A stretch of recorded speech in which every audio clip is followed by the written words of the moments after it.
যাচ্ছি হচ্ছে যে নেপালে আমরা যাব, তার আগে এই সাইডটা পুরোটা নেপাল আর এই সাইডটা পুরোটা ইন্ডিয়া। এটা ভাবা যায়, গাড়ির এক পাশে নেপাল এক পাশে ইন্ডিয়া, তার মধ্যে দিয়ে আমরা যাচ্ছি। মানে অসাধারণ অসাধারণ অসাধারণ একটা এক্সপিরিয়েন্স, ভালো লাগছে যেটা প্রচন্ড ভাবে, সকলে ভীষণ এনজয় করছে। সিরিয়াসলি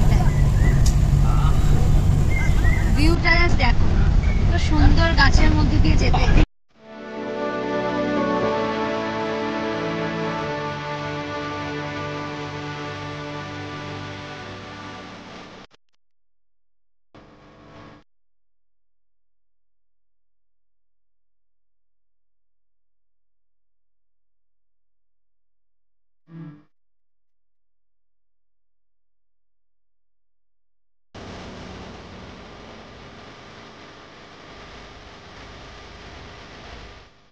আমরা নেপালের বর্ডারে এসে গেছি। এটা হচ্ছে নেপাল, মানে এটা ভারত আর নেপালের বর্ডার দেখাচ্ছি।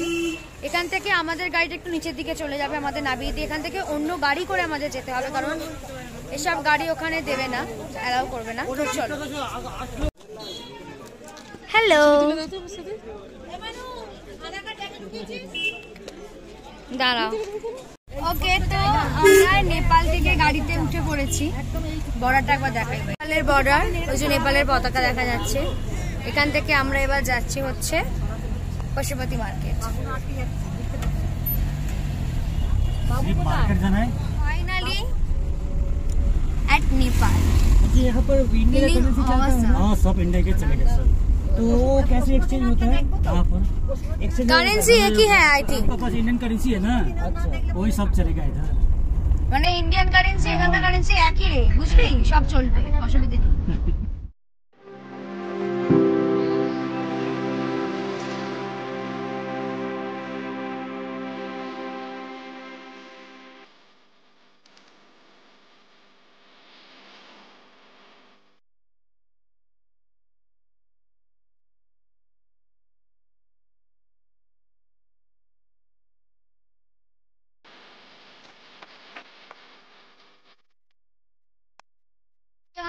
At Buddha Temple in Nepal. So much satisfied. পুরো foggy weather হয়ে আছে এদিকটা পুরো। আবার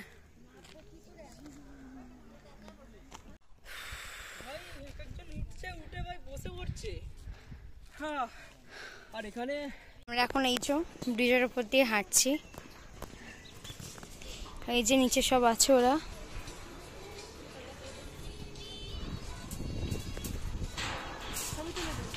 अभी मैं जा रही हूँ, अभी এখন আমি যাচ্ছি। এখানে এসে দাদার সাথে হিন্দিতে কথা বলছি, ড্রাইভারদের সাথে, পুরো হিন্দি হয়ে যাচ্ছে।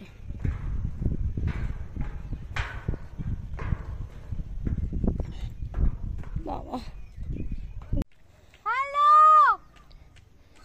কি করছে, কি সুন্দর। মামা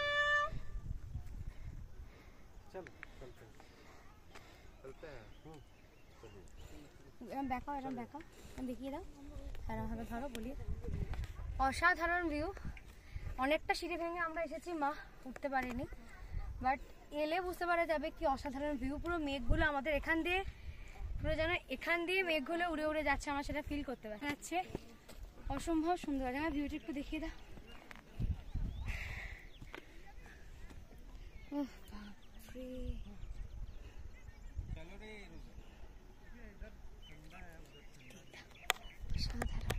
বাপরে, ভিউটা দেখো এখান থেকে, যেটা দেখতে ভীষণ ভালো লাগছে। ও ওইদিকে ভিউটা জাস্ট দেখুন।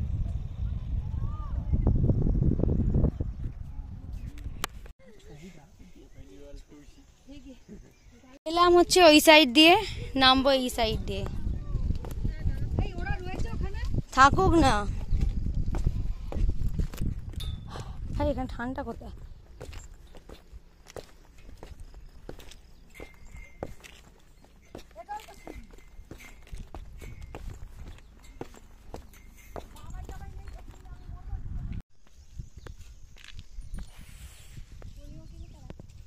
10 টাকা তিনটা।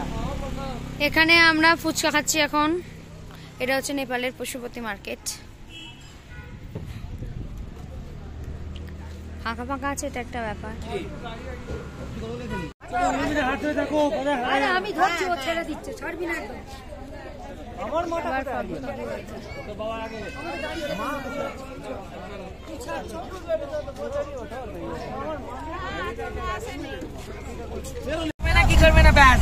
আমরা নেপাল থেকে বেরিয়ে গেছি, এখন আমরা যাচ্ছি হচ্ছে সীমানা বস্তি। মাইমার ব্যাপারটা হচ্ছে, মাইমা মিরিক লেকে আমরা চলে আসছিলাম, মাইমা ছবি তুলছিল, ভিডিও করছিল, করতে করতে ঘোড়ায় উঠে ছবি তুলেছে। আর ওই পা দিয়ে ওটার জায়গাটা এতটাই সরু, সবার পক্ষে পসিবল হয় না। ওখানে কিছু হয়নি, তাহলে ওরা থেকে নামার পর একটা উঁচু জায়গা থেকে সমতলে নামার সময় আচ্ছা পাটা মুচকে গেছে, দুটো পাথর ছিল, একটাতে না নেমে আর পরেরটাতে নামতে গেছে, পাটা স্লিপ খেয়ে গিয়ে পাটা মুচকে গেছে। এবার মুচকে যেতে এখন কি হয়েছে, পাটা একটুখানি ফুলেছে, এবার মাইমা হচ্ছে ক্র্যাক হচ্ছে। বাট মাইমা ওই পা মানে মুচকে যাওয়ার পরই মিরিক লেক থেকে হেঁটে রুমে মানে হোটেলে এসেছে।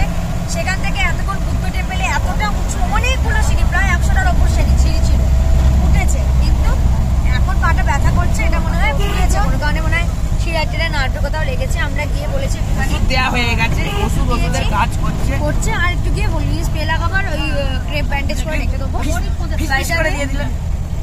ভিউটা তোমরা একটু দেখাচ্ছি, ভিউটা আমি দেখাচ্ছি, খুবই সুন্দর ভিউ, অসাধারণ জঙ্গলের মধ্যে দিয়ে আমরা যাচ্ছি, সেটা নয়। এবার সীমানা বস্তি দেখতে যখন যাবো, চলো গিয়ে কথা বলছি।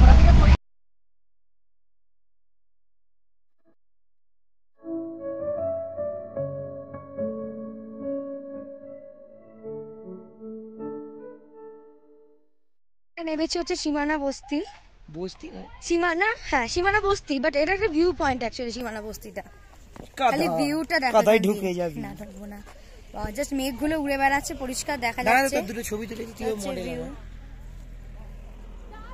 সবাই আর গাড়ি থেকে নামেনি, কারণ আমাদের পশুপতি বা নেপালের ঘন্টা এতটাই লেট হয়েছে। মা ভাই বলে বাবা,